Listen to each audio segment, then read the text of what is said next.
Hey guys, welcome back to our channel Trading Basics. Today what we're going to do is we're going to learn how to find your Etoro account number.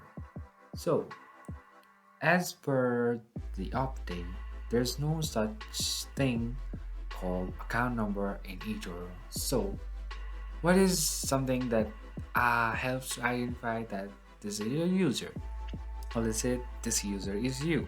So, for that, there's a username which helps a person to find each other in Etoro. So how you can go check your username is just go to settings and then go to account, and then over here you can find your username.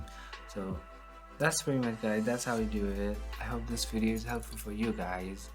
So thank you for watching our video, guys. If you like our video, please leave a like and do not forget to subscribe our channel and also hit the bell icon so you never miss an update from us, and also comment for more reviews and more contents like this.